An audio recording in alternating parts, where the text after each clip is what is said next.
The main characteristics of cathode raise നമുക്ക് 4 പോയിൻ്റായിട്ട് ഇവിടെ കൊടുത്തിട്ടുണ്ട്. ആ പോയിൻ്റ് ഇത്രയും നോക്കാം.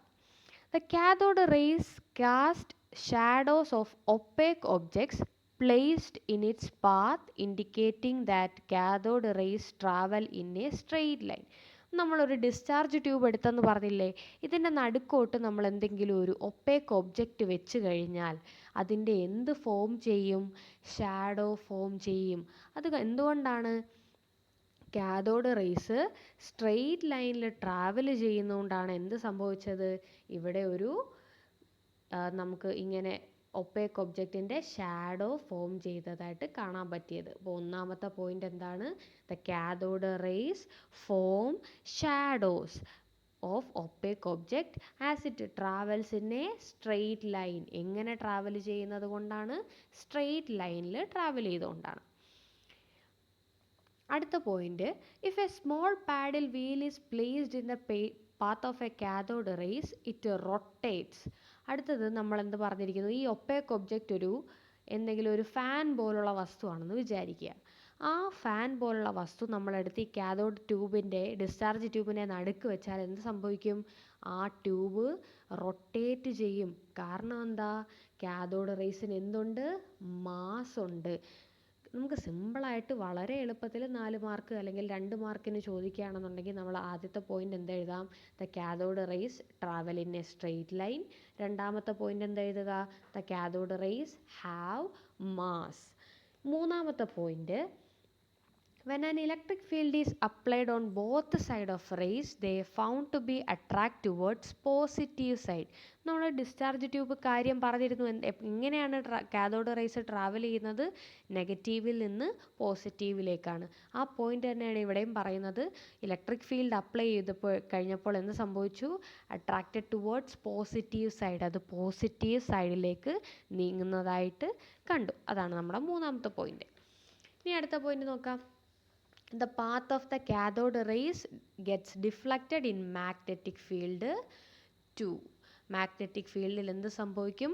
കാഥോഡ് റേസിന് ഡിഫ്ലക്ഷൻ സംഭവിക്കും.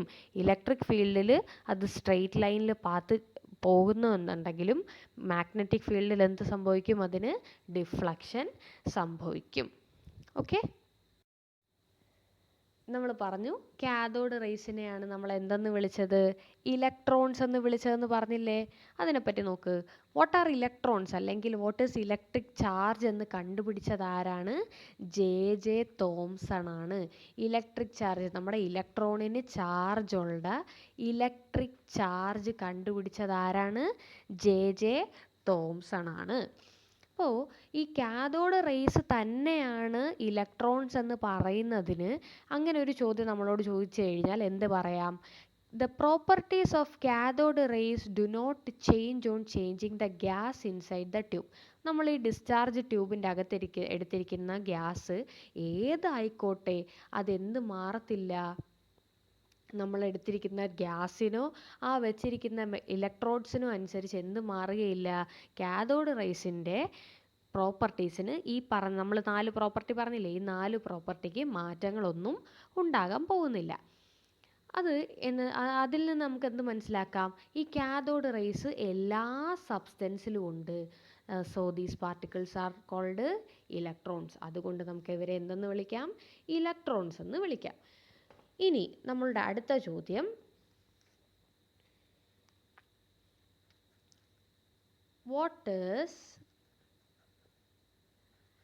Charge to mass ratio of? എന്താണ് ചാർജ് ടു മാസ് റേഷ്യോ നോക്കാം. ഈ ചാർജ് ടു മാസ് റേഷ്യോ എന്ന് പറഞ്ഞു കഴിഞ്ഞാൽ നമ്മളുടെ ഒരു ഇലക്ട്രോണിൻ്റെ ചാർജ് ഉണ്ട് ഇല്ലേ? ഇലക്ട്രോണിന് ചാർജ് ഉണ്ട്, ഇലക്ട്രോണിന് മാസ് ഉണ്ട്. ഈ ചാർജിൻ്റെയും മാസിൻ്റെയും റേഷ്യോ കണ്ടുപിടിച്ചത് ആരാണ്? ജെ തോംസൺ ആണ്. എന്നായിരുന്നു? 1906 കണ്ടുപിടിച്ചത്. അദ്ദേഹത്തിന് എന്ത് കിട്ടി? നോബൽ പ്രൈസ് ലഭിച്ചു. ഈ ചാർജ് ടു മാസ് റേഷ്യോ എത്രയാണ് പറഞ്ഞിരിക്കുന്നത്? 1.76 × 10⁻11 coulomb per kilogram. Charge to mass ratio എത്രയാണ്? 1.76 ഇൻറ്റു 10⁻11 കൂളോം പെർ കിലോഗ്രാം ആണ്. ഇത് നമുക്ക് ടെക്സ്റ്റിൽ നമുക്ക് ചിലപ്പോൾ പരീക്ഷയ്ക്ക് ചോദിച്ചില്ല എന്നുണ്ടെങ്കിലും ഭാവിയിൽ നമുക്ക് എന്ത് ചെയ്യാൻ പറ്റും? ഇത് ഉപയോഗപ്പെടും. ഇതിൽ നിന്ന് നമുക്ക് എന്ത് മനസ്സിലാക്കാം? Charge of an electron is equal to 1.6 into 10⁻19 coulomb. ഇത് പഠിച്ചു വെക്കുക. ചാർജ് ഓഫ് ആൻ ഇലക്ട്രോൺ എന്താണ്? 1.6 ഇൻറ്റു 10⁻19 കൂളോംബ് ആണ്. മാസ് ഓഫ് ആൻ ഇലക്ട്രോൺ എന്താണ്? മാസ് ഓഫ് ആൻ ഇലക്ട്രോൺ, ഒരു ഇലക്ട്രോണിൻ്റെ മാസ് എത്ര വരും? 9.1 ഇൻറ്റു 10⁻31 കിലോഗ്രാം. അപ്പോൾ ഈ 3 വാല്യൂസ് നമ്മൾ എന്ത് ചെയ്യുക? പഠിച്ചു വെക്കുക. Charge to mass ratio of an electron എത്രയാണ്? 1.76 ഇൻറ്റു 10⁻11 കൂളോം പെർ കിലോഗ്രാം.